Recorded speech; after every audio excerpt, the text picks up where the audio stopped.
மாமன்னா அவர் பார்த்த உடனே ஒரு பதட்டம். குடிமக்களே, என்ன நடந்தது? எதற்காக அழுது கொண்டு வரீங்க? மகாராஜா, நாங்க இட்டு பயிரெல்லாம் காட்டில் இருக்கக்கூடிய மிருகம் வந்து ஆயிடுச்சு மகாராஜா.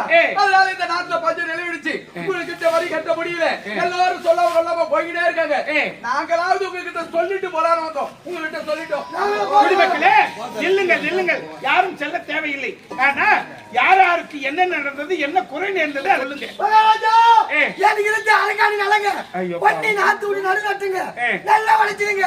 அறுவடை செய்ய நேரத்துல பண்ணிக்குதான் பண்ணி காட்டு பண்ணி ஒத்தமே நாத்து பண்ணிச்சுங்க. ஆகையால என் நாட்டுல வாழ்வதா, என் நாட்டு விட்டே போவதா ஒண்ணுமே புரியல மகாராஜா. இதே மாதிரி நீ முதல்ல அழுதுனா அந்த பண்ணி அப்படியே ஓட்டுருவோம். மகாராஜா, நான் வந்து இந்த காக்காடி நில மகாராஜா, அந்த காக்காடி நிலத்துல கருவாடு நாத்து விட்டு வச்சிருந்தேன். கேழ்வரகு நாத்து விட்டு அதை எடுத்து நட்டு நல்ல மகசூல் வர நேரத்தை பண்ணி காட்டு பண்ணி வந்து அழிச்சிருச்சு மகாராஜா. அதனால கொஞ்சம் வந்துடுச்சு. இந்த நாட்டை விட்டே போராட இருக்க மகாராஜா. குடிமக்களே, போக தேவையில்லை. ஏன்னா இனி முதற் கொண்டு நீங்கள் செலுத்த வேண்டிய வரிபணத்தை தள்ளுபடி செய்துவிட்டே சந்தோஷம்.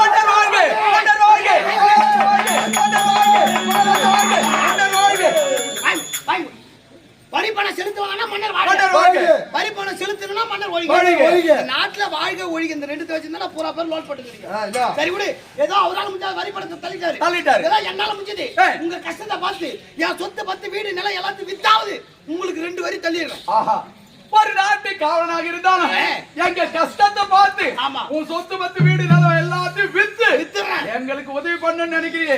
உனக்கு எந்த ஏப்ரி மனசுக்கு மனுஷங்க தான் வச்சுக்கிறேன். நல்ல மனசுங்க, நல்ல மனசு. ஆமாங்க. நான் என் சொத்து 10 தான் 2 வரி தள்ளிடுறேன். என்ன வரி தெரியுமா? ஜனவரி பிப்ரவரி.